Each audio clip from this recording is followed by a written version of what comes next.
Assalamualaikum warahmatullahi wabarakatuh. Bismillahirrahmanirrahim. Alhamdulillahirabbil alamin. Wassalatu wassalamu ala asyrafil mursalin Sayyidina wa maulana Muhammadin wa ala alihi wa ashabi ajma'in. Amma ba'du. Kali ini sampai kita pada hikmah nomor 8 yang berbunyi Bismillahirrahmanirrahim. Idza fataha laka wijhatan minat ta'arruf fala tubali ma'aha an qalla amaluka fa in ma fatahaha laka illa huwa yuridu ayyata'arrafa ilaika. Idza fataha nalikane buka sapa Allah laka maring sira wijhatan ing arah minat ta'arrufi saking ta'arruf, saking perkenalan atau saking makrifat. Fala tubali mongko aja merduli sira ma'aha sertane wijhah minat ta'arruf angkolla yen to sithik apa amaluka amal ira. Fa innahu mongko temen setune Allah iku ma fataha orang buka sapa Allah ha ing wijhatut ta'arruf laka tertentu sira illa wa huwa kejaba utai Allah iku yuridu ngersakake sapa Allah ayya ta'arrafa arep yen to perkenalan sapa Allah ilaika maring sira. Alam ta'lam ana ngerti sira anna ta'arrufa temen sedune ta'arruf huwa ya ta'arruf iku muridu. Saya ulang ya. Alam ta'lam ana ta ngerti sapa sira anna ta'arrufa temen sedune ta'arruf iku huwa Allah iku muridu kang numekaake ta'arruf alaika ing atase sira. Wal a'malu lan utai a'mal iku anta utawi sira iku muhdiha kang hadiyake amal ilaihi maring Allah. Wa aina lan ana ngendi ma utawi barang tuhdi kang hadiah sapa sira ilaihi maring Allah mimma saking barang huwa kang utawi Allah iku muriduhu kang ngersakake ma alaika ing ngatasé sira. Yang artinya ketika Allah telah membukakan jalan makrifat atau jalan perkenalan, maka jangan engkau pedulikan apabila bersamaan dengan itu amalmu sedikit. Karena Allah tidak membukakan untukmu jalan makrifat tadi kecuali Allah menghendaki untuk mengenalkan diri kepadamu. Apakah engkau tidak tahu bahwa at-ta'arruf atau perkenalan ini adalah sesuatu yang diberikan Allah kepadamu, sedangkan amal adalah sesuatu yang engkau hadiahkan kepada Allah. Dan tentunya nilai dari sesuatu yang engkau berikan kepada Allah itu tidak ada apa-apanya dibandingkan dengan sesuatu yang diberikan oleh Allah kepadamu. Jadi di sini ya, ketika kita diberi makrifat, ya, makrifat itu apa toh? Jadi sebenarnya makrifat di sini kita bisa kategorikan dua ya. Pertama makrifat yang lewat ta'akul, lewat berpikir. Karena makrifat yang lewat ta'akul ini adalah kewajiban pertama kali bagi manusia. Ada sebuah syair yang berbunyi awwalu wajibin alal insani ma'rifatul ilahi bistiqoni. Jadi permulaan kewajiban bagi manusia adalah ma'rifat atau mengenal Allah dengan istidlal, ya, dengan istiqon, dengan cara istidlal. Karena apa? Karena rukun iman pertama kali, rukun Islam, ya, rukun Islam pertama kali adalah bersyahadat. Bersyahadat artinya bersaksi. Tentunya orang yang bersaksi harus tahu dulu apa yang disaksikan. Maka di sini makrifat Allah itu menjadi sesuatu yang pertama kali harus dipunyai oleh setiap manusia. Maka sebagai umat Islam atau sebagai manusia kita harus mau berpikir, mau tahu tentang wujudul ilah, ya, biasanya di kitab tauhid ini, ya. Tetapi yang dimaksud di sini bukan makrifat yang ta'akul seperti itu, ya. Tapi yang dimaksud di sini ketika Allah membukakan wijhatut ta'aruf di sini adalah ta'aruf atau makrifat yang sifatnya dari hati dzauqiyah, ya. Kita bisa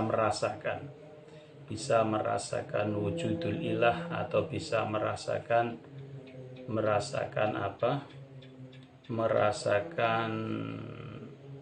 betapa kita ini memang makhluk yang tidak mempunyai daya, lewat dzauq, lewat hati kita, yang mana terkadang cara perkenalan Allah kepada kita itu lewat bencana atau lewat bala yang jatuh kepada kita. Misalkan kita diberi sakit, kemudian karena sakit itu kita bisa menyadari diri bahwa kita memang makhluk yang dhaif dan ada Tuhan yang maha kuat, yang maha mengatur segalanya. Kemudian hati kita diberi ketenangan, diberi rasa sadar, kemudian diberi ketenangan, diberi rasa tawakal. Ini namanya kita telah dibukakan wijhah at-ta'aruf, diberikan jalan ma'rifat. Dan karena pemberian wijhah ta'aruf ini tadi lewat jalan sakit, ya, misalkan tentunya amal kita menjadi berkurang. Karena akibat sakit maka ibadah kita menjadi berkurang. Kita tidak bisa puasa, misalkan tidak bisa bangun malam atau sebagainya. Maka jangan pedulikan itu. Maka itu jangan engkau pedulikan. Ketika kamu telah diberi wijhatut ta'aruf, ya, lewat dzauq tadi, lewat ketenangan batin tadi, maka hal-hal yang berhubungan dengan berkurangnya amal ini jangan engkau pedulikan. Karena apa? Karena at-ta'aruf yang bisa tertancap di hatimu tadi adalah merupakan anugerah pemberian Allah, ya. Sedangkan amal-amal itu hanya sekedar hadiahmu kepada Allah. Padahal tentunya kita tahu bahwa Allah sama sekali tidak membutuhkan itu, kan. Walaupun kita merasa berat, merasa ini, kan, kalau menurut kita itu sesuatu yang hebat, tapi sesungguhnya kan tidak ada artinya apa-apa di hadapan Allah. Maka di sini wa aina ma tuhdi ilaihi mimma huwa muriduhu alaika. Ini maksudnya pertanda tanya di sini, pertanyaan di sini adalah maka apa nilainya hadiahmu padanya? Tentu tidak ada nilainya, karena dia yang maha segala-galanya, ya. Misalkan ada seekor semut, ya, misalkan ada seekor semut memberi hadiah seorang raja, memberi hadiah manusia, walaupun menurut semut itu hadiahnya sudah sangat besar, ya, misalkan diberi 1 butir beras. Ini menurut semut kan sudah besar, sudah berat itu. Tapi tentunya bagi manusia itu tidak ada artinya.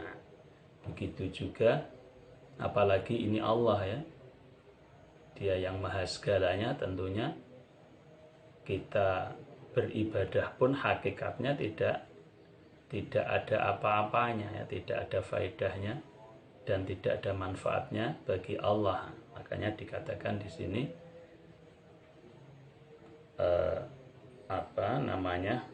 wa aina ma tuhdi ilaihi mimma huwa muriduhu alaika. Jadi di sini bukan berarti bahwa ketika kita sudah makrifat itu kita tidak perlu amal ya, bukan begitu maksudnya. Tetapi kita ketika diberi wijhatut ta'aruf yang dibarengi dengan berkurangnya amal, itu jangan lagi melihat amal ya. Dari depan kan juga sudah begitu ya, dari awal pembukaan kitab ini juga sudah begitu bahwa kita tidak boleh iktimat pada amal. Dan kemudian kalau yang ini bukan meneruskan ya, bahwa ketika ada wijhatut ta'aruf maka itu merupakan sesuatu yang harus benar-benar kita syukuri, dan jangan pedulikan lagi tentang amal-amalmu. Tapi tentunya ketika seseorang sudah ma'rifat, ini secara otomatis ya, kan orang ma'rifat itu tahu kedudukan, maka otomatis dia akan ibadahnya akan semakin giat, itu otomatis. Karena orang yang paling ma'rifat tentunya adalah beliau Nabi Muhammad SAW. Dan seperti kita ketahui, dia ketika ibadah malam itu sampai kakinya bengkak ya, karena itu terjadi karena dia memang sudah dalam tingkatan yang paling tinggi, tingkatan ma'rifat yang paling tinggi. Tidak ada orang yang mendapat tingkatan ma'rifat kok malah ibadahnya berkurang, itu tentunya tidak ada. Jadi di sini hanya Ibnu Athaillah As-Sakandari di sini hanya ingin memperjelas bahwa wijhatut ta'aruf itu nilainya sangat tinggi. Jadi fokuslah dengan itu. Jangan engkau pedulikan ketika saat ada wijhatut ta'aruf itu amalmu sedang berkurang, itu kamu tidak usah mempedulikan. Tapi wijhatut ta'aruf ini yang harus kita fokuskan, kita lebih mengasah lagi agar at-ta'aruf pada Allah ini lebih semakin cemerlang ya, nurnya semakin cemerlang dan seterusnya. Bukan kita disibukkan dengan wah kemarin bisa begini kok sekarang tidak, jadi seperti itu ya. Saya kira cukup, semoga bermanfaat. Wabillahi taufiq wal hidayah. Assalamualaikum warahmatullahi wabarakatuh.